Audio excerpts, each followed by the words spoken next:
Welcome back to the Payment Shed podcast, live from MPE Berlin 2026. I am joined this afternoon by Robert Bueninck, CEO of Unzer. Robert, welcome to the Payment Shed podcast. Thanks for joining us today. Thanks for having me. Thanks for joining us. Can you tell us a little bit more about Unzer and your position within the payments ecosystem? Yeah, sure, happy to. So ecosystem is exactly the word that we provide. So my name is Robert. I'm the CEO of the Unzer Group. And what we really do is we provide our merchants with the full ecosystem, allowing them to sell wherever they want to sell and digitize their commerce, being offline, being online, being MOTO, being integrated offerings between the two.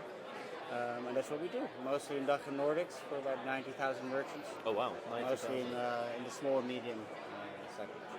And we want to talk to you today about reconciliation, particularly in that SMB ecosystem. And one of the big things that comes up is the recon data that we see across point of sale and online. And is there still a real intersection breakage there that we need to fix, or are we starting to close that gap in the market? There are some players that really have the full offering, but if you break down, especially in the bread and butter small to medium merchants, it's still extremely fragmented. They'll have different providers for the terminal, for their software, for their payments, for online if they have it, all separated out, all different inflow of funds, different contracts, different integrations, different everything, and that just gives a huge complexity and a lot of inefficiencies for these merchants. And are you hearing from your SMB network that they need that to change, they want that to change, and they want to have the data in one location? Yes, of course. I mean, merchants want to sell their goods, they want to do what they're good at, they want to digitize their commerce, they want to basically spend their time on what matters to them. And having to deal with multiple providers, multiple flows, multiple reconciliations, multiple contracts, contact persons, service, everything, that's just very complex, right? And it's very distracting, and they just need a problem solved. And some of the operational issues that can come from that, I don't know, I'm just brainstorming here, but things like ERP connectivity as well, does that come in your world, in your retail SMB book? For sure. I mean, it depends on the size of the merchant, how complex their needs are in terms of software. But the more providers you need to use to solve the problems that you need to run your business, right? The more complexity you have, and the more inefficient it becomes. So that's definitely the case. And Treasury Services is something that we're starting to see on a more regular basis in the payments market now as a solution and product that's offered. Do you think we're doing enough to upsell and educate on the benefits of Treasury Services for SMBs in the market? I think that there's still a lot of free space there to innovate, to disrupt, to bring new products to market. Because back to what we discussed before, right? As a merchant, you want to sell your goods. You don't want to deal with all the complexity, and especially small, medium retailers. They're very underserved by banks. They still find it difficult to get credit. They find it difficult to really have help in just the small things of spend management, etc. So that's also where we as Unzer think we can innovate a lot and help our merchants to really close that full ecosystem, and also provide tools to help the merchants run their day-to-day, not just the money in, but also the money out. And with 90,000 plus merchants in your ecosystem, how do you build your roadmap strategy for that many customers? That's a huge pool. Does that become a challenge for you guys internally around where you take your roadmap, or do you always build for the many rather than the ones? I think not all of our merchants have all of our products, so we're really looking into cross and upselling, providing more of our services to our merchant base. Of course, you solve for the individual products, but within our roadmap, we're also working towards a vision, working towards the world where we believe the future is moving towards, right? And having us being able to solve these issues. So it goes alongside each other. And we're very much in the sunshine state, should we call it, of embedded finance at the moment, right? It's payments likes to work in what I would call buzzword cycles. But I feel with embedded finance, there's a really, really good opportunity. Not just, I think people look at embedded finance and they think merchant cash advance, right? But it's so much more than that. Mm-hmm. And what we can do with the next stage of embedded finance. And again, I think a lot of the conversation we have on the podcast has been embedded finance for the enterprise merchant. But the embedded finance proposition for SMBs, I'd love to get your perspective on how you're thinking about embedded finance for your 90,000 customers again. No, so if you look, I think you should really look at the needs of small to medium retailers and what they have, right? And there's a lot of tools that are not just relevant for enterprise, that are really relevant for also small, medium retailers. Right? They all do their buying, they all need their stock managed, they all need their suppliers paid.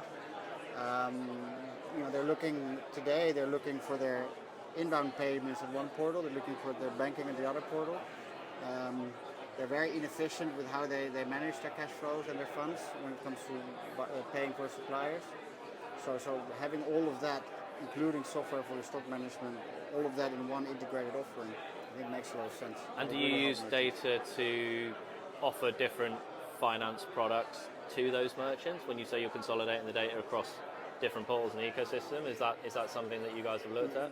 Yes, and we do, but I think we're just scratching the surface. I think there's a lot more you can do, not as general cash advance, get paid earlier, or hey, we give you 50K worth of credit.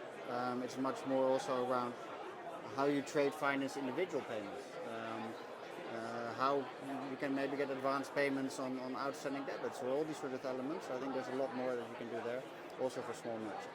And is that accessing liquidity still a big problem in the market? I would say so, yes. Especially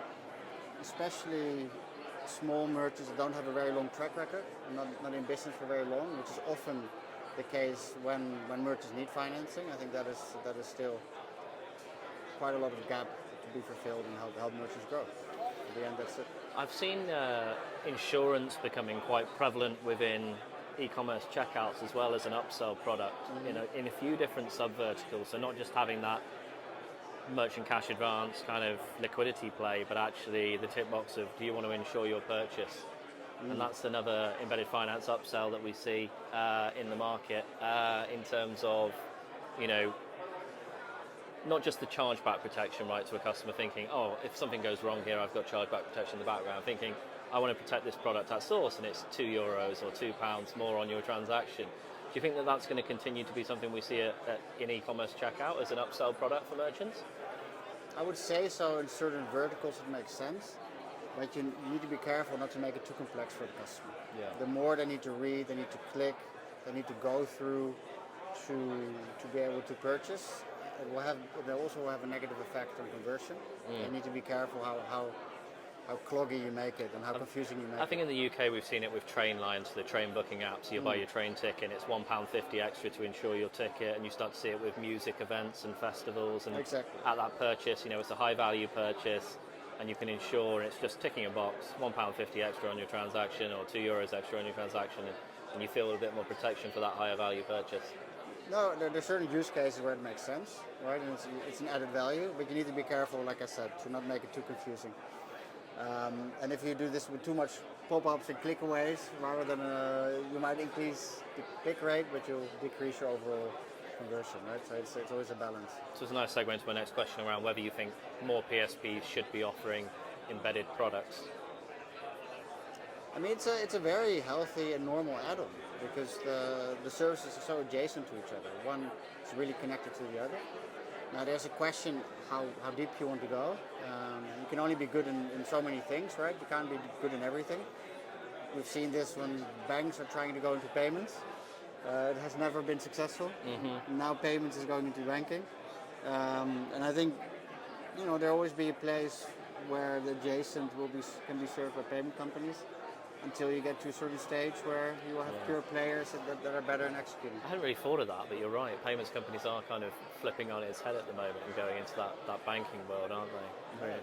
So we've actually not talked about AI a huge amount today, which is very surprising on the podcast, because normally we end up at AI at some point. So we are going to ask you about AI and Unzer and how you guys have started to explore AI adoption to help yourselves as a business and your customer base. Yes, it's definitely the buzzword of today. It is one that is here to stay.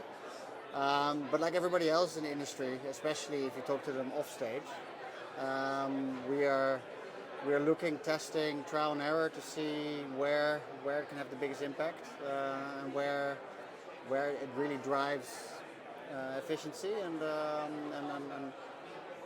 allows us to spend more time on what's really worth it versus time on admin. At the same time, we also see us as a PSP, it's our role to help our merchants sell wherever they want to sell, right? Which also means selling to an agent.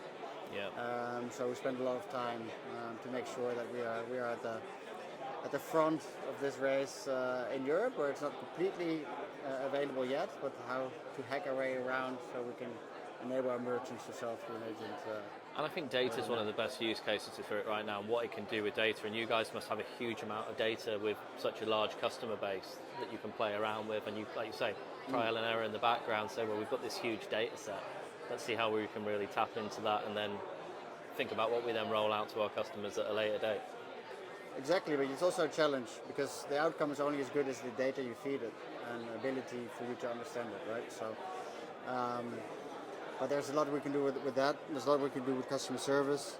But I mean, just give you a very silly example, which is a good one to give here because there's a lot of salespeople walking around. Is when we do our monthly QBRs, we build the tool in a way that just with one click of the button, the whole deck to present to the merchant is printed out with the help of AI, data, analytics, the slides, how to present, everything is just ready, which usually took at least 8 hours of work, collecting it all, and now it's a click of a button. So this Sales is a very, enablement very, very, tools, yeah. very simple example on how we're already using it. I think more people should be doing that with sales enablement. Having worked in a commercial role, merchant facing, I would have loved to be able to click a button and have a beautiful deck put in front of me. Everything there. So we're at MPE in Berlin.